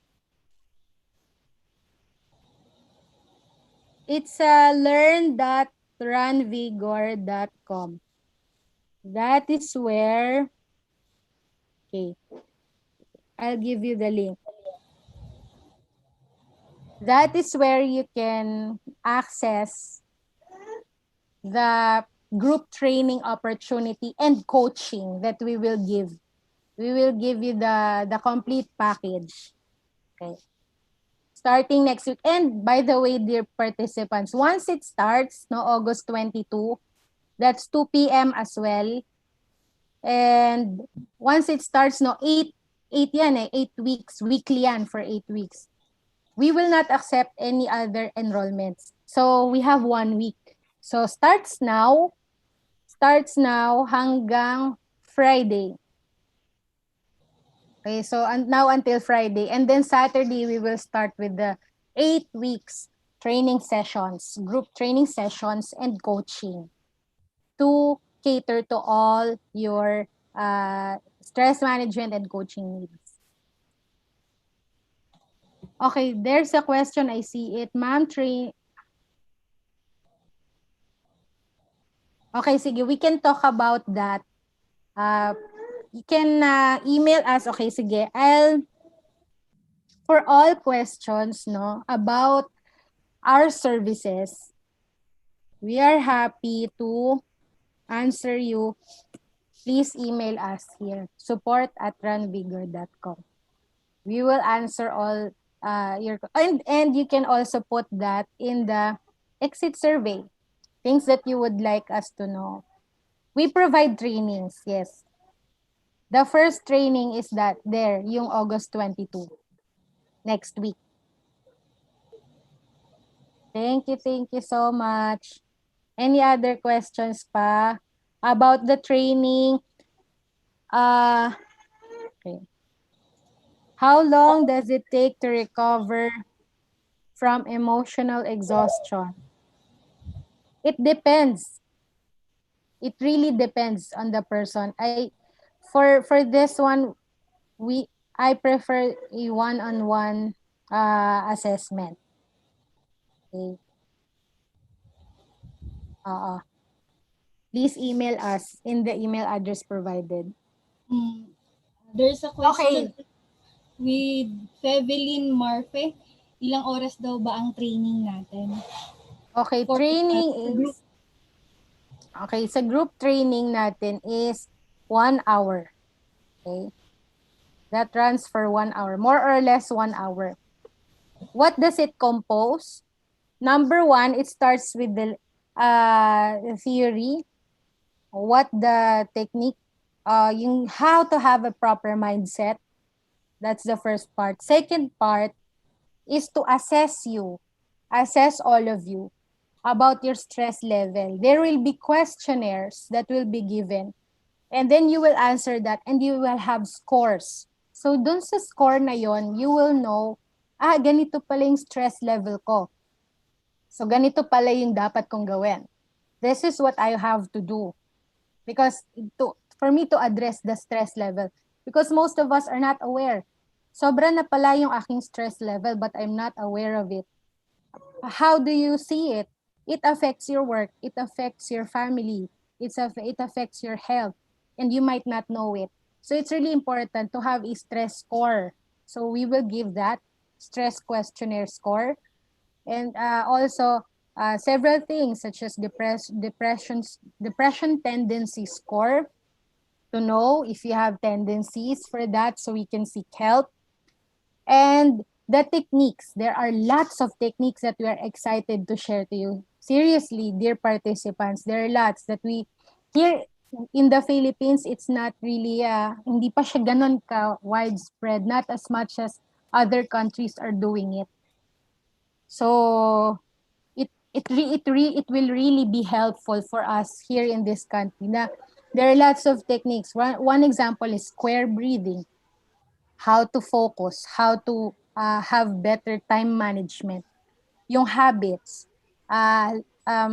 We will teach you several techniques, like once you have a negative thought, how to deal with it right away. Those are techniques, those are life skills that will really help you right now. So ganon siya. It will start with a short lecture. Second is an assessment for scores. Third will be the technique. And then fourth will be an exercise, a workshop, okay, a participative workshop. And then, tapos na. That's for the session. And then, meron kang ipapabaon na everyday task. It's a stress thought log or breathing log that you have to do every day, meditate until the next session. So next week ulit, diba? 8 weeks siya. So the following week, there's another set of short lecture, assessment, also the technique and exercise or activity. And then homework again. Not the homework meaning may ipapabaon na guided meditation audio, the one that you will listen to every day or every night. And then you will log it, you will write it down. And then you will tell me, nag-improve yung stress management, ganito ko. So, weekly tayong magkakaroon ng follow-up for 8 weeks. And then after 8 weeks, dear participants, you will realize how it will help you in so many ways. Diba? How to challenge your negative thoughts. Challenge it, meaning confront it. Diba? Also, there's aggressiveness training. There are lots, really. When we are excited to start on August 22 na. So, it will run 1 hour. Okay. May mga handouts. Sige. May questions. Meron tayong ipoprovide na handouts for that. Yes, teka. What are the... Can the students... Their questions pa.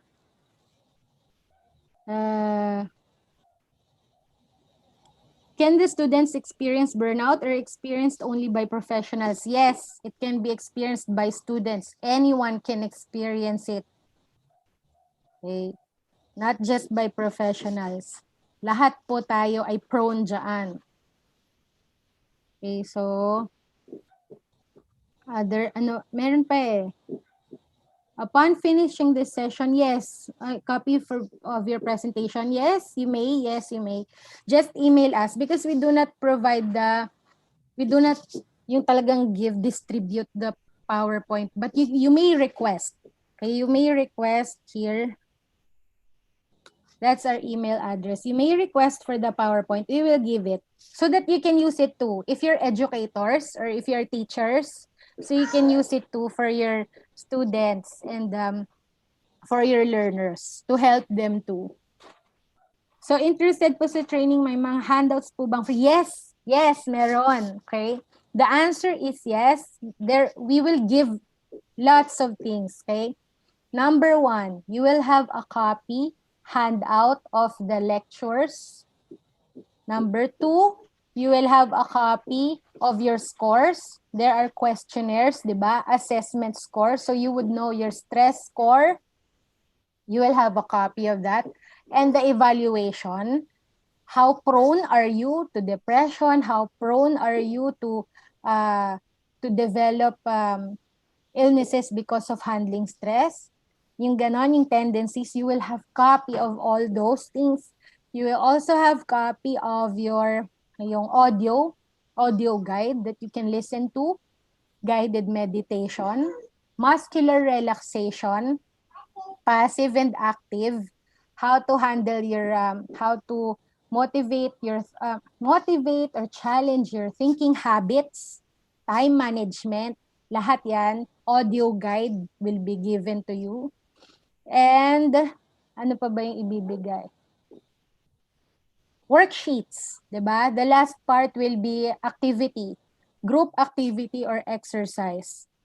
So, and the worksheets to involve breathing logs and stress thought logs and other monitoring sheets or monitoring forms. Lahat po yan ibibigay po sa inyo so that you can keep track of your stress response. So that it can help you You can help yourselves You can look at your logs and then you will see there, I'm improving. with how I handle stress. Ganito pala ako nang nag-start ako. So it's really important. It's one of our main goals, dear participants. Meron tayong from and to. Yung dati, where you are right now, that's part of coaching then. Where are you right now and where do you want to go? So where are you right now? Ganito ako ngayon. I don't know how to handle my stressors. And then weekly, you will have a documentation and you will see your progress. Oh, nag-improve pala ako. Ang laki ng improvement ko. This is how I am dati. This is how I was 2 weeks ago. And now, I am more capable of handling my stress. And that's a really fulfilling thing. Kaya, we will give the forms to you, the documentation, so you can keep track. You can keep all those copies. And you can also use that for your share the knowledge that you got to your family and friends. Diba? So we will share the good vibes. So ano pa ba? Clarification po, this coming August 22, is it for free? The answer is no. It's because we will provide trainings that are paid. Yung skills na talaga siya. And not just the skills, but the entire forms and the audio guides, everything. It's as if you enroll. You will really enroll in a training course. It's a group training course. So it will increase your, it is an investment for yourself. Okay? Para talaga siyang course. Nag-enroll po talaga kayo. Okay? So it runs for 8 weeks. How to pay po? Yes, we will give the link again. This is the link, learn.runvigor.com. Yan po yung link. Please click, that's privately. Let me make it for everyone. Learn.runvigor.com. That's the link, dear participants. Please click that link. O HTTPS pala. Pwede rin. learn.runvigor.com. Okay. That's the link. Please click that. Okay, so ano pa yun? Yung questions. Okay. If you click that link, Fevelin Marfe, if you click that link, you can pay through your credit cards or debit cards or PayPal. But if you do not have cards, we can provide invoice for you so you can pay via GCash, 7-Eleven, Dragon Pay, and coins.ph if you have mobile wallets. So you can also pay us without using your cards. Pwede po kami sa over-the-counter. So, okay, so we will provide you invoice if you email us at support@runvigor.com, request for an invoice so you can pay over the counter kung wala po kayong cards. But if you have card and PayPal, that is the one accepted online. Pero pwede rin po kayo mag-pay offline. Okay. Other question. Oh, pardon my baby. That's okay. Upon finishing a session, maybe, okay, tapos na pala yan. Other questions po? Okay na po bang umexit? Yes, okay na po. Thank you so much. But if you have questions, we're still here to answer, okay? Link po for e-certificate, we will give them, okay? We will give the e-certificates to your email addresses. So, you have to make sure that your email addresses are typed correctly. Oh, thank you naman. Miss Juanita Domogen. Thank you for being a mental health advocate, for providing free webinars to let us spread mental health awareness among us Pinoys. Correct. That's the reason, Juanita Domogen, Miss Juanita. That's the reason why we brought that stress management training materials from the United Kingdom all the way here to the Philippines for us to spread the capacity, that all of us can have the capacity and to fight and manage stress. We can learn the techniques and even the standards, because that's not widely provided as of now in our country. Pardon my baby again. May ise-send po ba yan sa email namin lahat ng copy? Copy ng certificate? Yes. PowerPoint, please request it because we do not give it yung... We only provide PowerPoint upon request. Okay?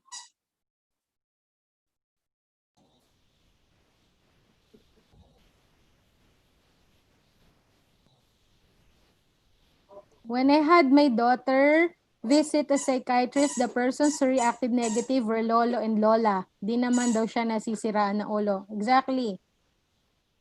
That's the stigma that we're eradicating, no?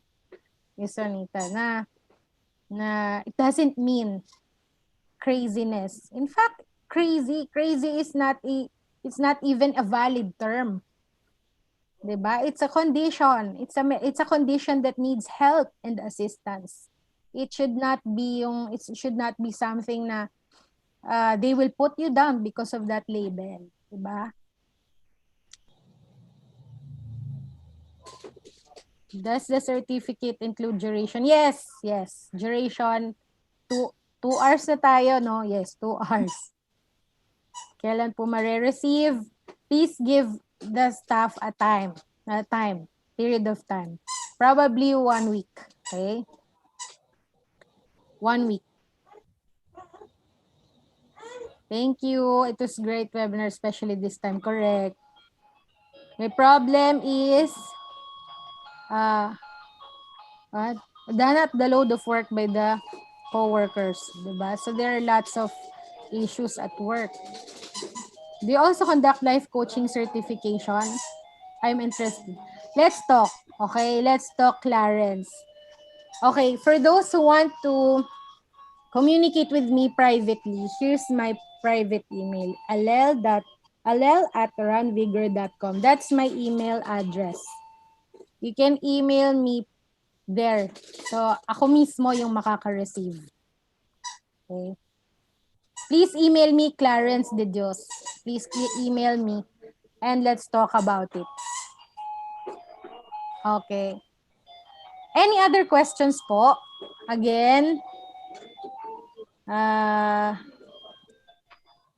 we will wait for you. Okay po? We will wait for you so that we can start on August 22. Okay. For more updates and in our webinar, in our Facebook page, kung nakapag-participate na po kayo or gusto nyo pong mag-avail ng aming services, you may like and subscribe our YouTube channel, Run Vigor Stress Control. At meron din po kaming Facebook page, yung Run Vigor Stress Control Training Center. Nandyan po yung mga updates namin regarding sa ating mga services.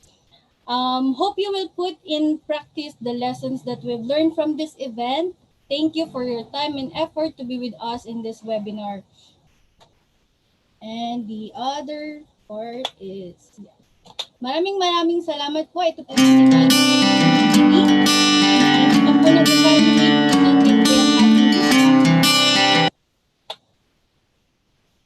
thank you for watching and keep safe.